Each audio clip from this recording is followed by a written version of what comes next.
في هذا الشرح المستند إلى المصادر. Welcome to this source-based explainer. You know, as summer starts winding down and that new school year looms closer, families everywhere kind of fall into this familiar, frantic rush. We're scrambling for school supplies, meticulously packing up backpacks, and trying to organize the daily calendars. But in all that late summer chaos, there is one absolutely crucial element that almost always gets totally ignored. And honestly, it's the single most impactful factor for a student's success throughout the entire school year. I'm talking about the teenager's completely broken sleep schedule. During the summer break, it's incredibly common for a teen's body to just drift into this highly delayed pattern, staying up until 1 or 2 in the morning and sleeping right through to noon.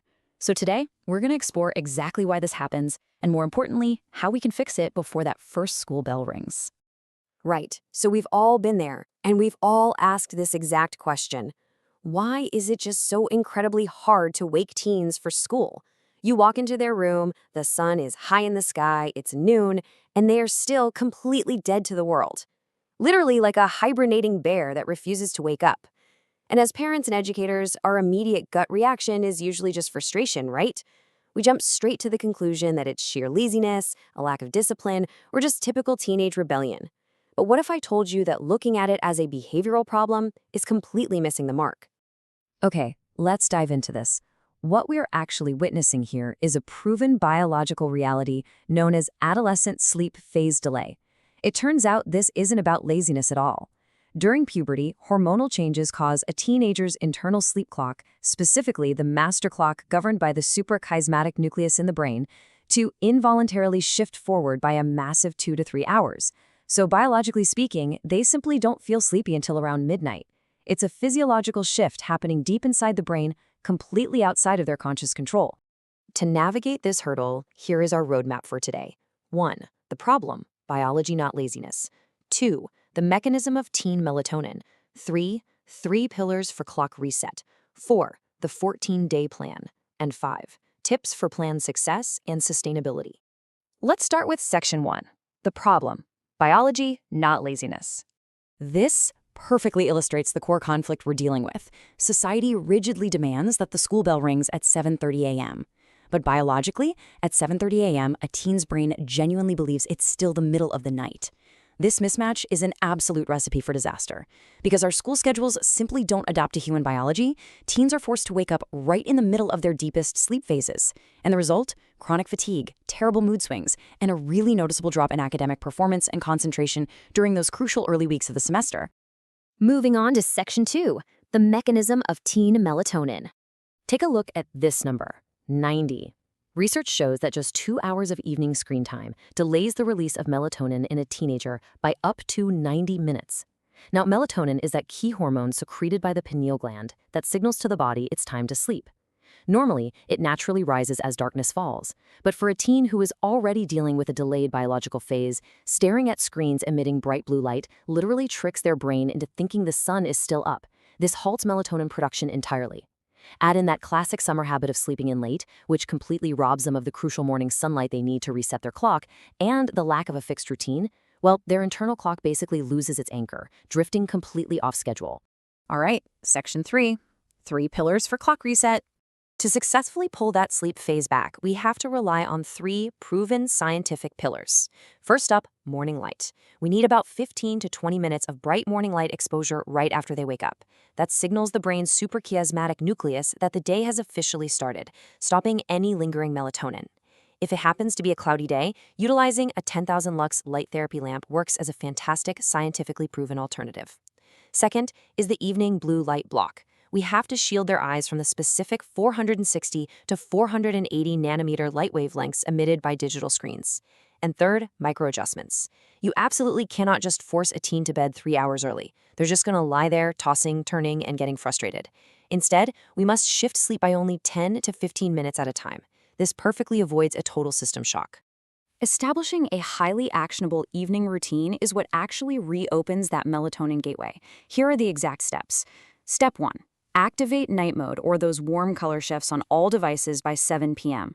Step 2. Have them wear blue light blocking glasses 2 hours before their target sleep time.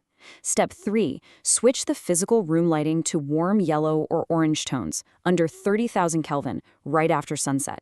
And step 4, which is definitely the most vital one, initiate a digital sunset 1 full hour before sleep. This means shutting off all screens and replacing them with physical paper reading or calm music. Basically, you are creating the biological runway that the brain needs to land smoothly. Let's move into section 4, the 14-day plan. Ideally, you're going to want to start this timeline around August 1st, giving you plenty of runway before the school year kicks off. Here is your day-by-day timeline. Days 1 through 4, you just establish a baseline. Don't fight about bedtime yet. You simply start shifting the morning wake-up time earlier by exactly 15 minutes a day, paired immediately with that 15-minute morning light exposure. Days 5 through 9, this is the acceleration phase. Now we use double shifts, bringing both the wake-up time and the bedtime 15 to 20 minutes earlier each day. During this phase, it is critical to cut out daytime naps longer than 20 minutes so they actually build up sleep pressure and strictly end all caffeine consumption by 2 p.m. Days 10 through 12, you are now approaching the target school schedule.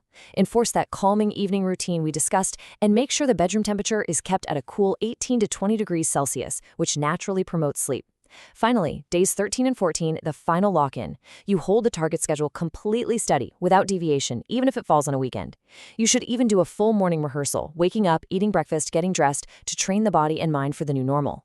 The magic of this entire plan is absolutely in those gentle, 15-minute micro-adjustments. And finally, section 5, tips for plan success and sustainability. There's a really clear contrast between using empathy versus pure authority when rolling this out. Do explain the science behind the plan. Teens are incredibly smart, and they are far more compliant when they actually understand the why behind a rule. Sharing insights from excellent sourcebooks like Why We Sleep by Matthew Walker or The Teenage Brain by Frances E. Jensen can completely change their perspective. Don't just focus on strict authority and yelling. That literally only breeds resistance. Do be a role model. Reduce your own evening screen time. Let's be real, you don't want to be a hypocrite scrolling through your phone in the living room while demanding they read a book. Do use sleep tracking apps collaboratively for shared information, but don't use them to aggressively spy on your teen. And most importantly, do forgive a day of relapse. If they slip up on a Friday night, just gently get back on track the next day. Don't abandon the whole 14-day plan over one bad night.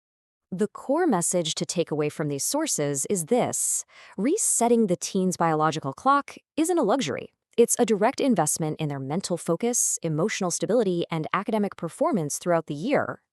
I absolutely love this perspective. It perfectly frames the effort we're putting in here. Committing to this 2-week step-by-step strategy isn't just about avoiding a grumpy teenager at the breakfast table. It provides a massive, year-long advantage. A teen who starts the school year biologically synchronized to their schedule has a priceless head start in both their mental health and their academic capabilities. But as we implement these 14-day resets in our own homes, it does leave us with a much larger, provocative question about our society. If chronobiology so clearly proves that schools are essentially forcing teens to learn at their biological midnight, is it time to rethink the timing of the entire school day? Could adjusting our educational schedules to actually align with human biology be the ultimate solution we've been missing all along? It's certainly something profound to think about as you start your family's 14-day reset. Thank you so much for joining me for this explainer, and I really hope this knowledge empowers you to tackle that back-to-school transition with confidence and clarity.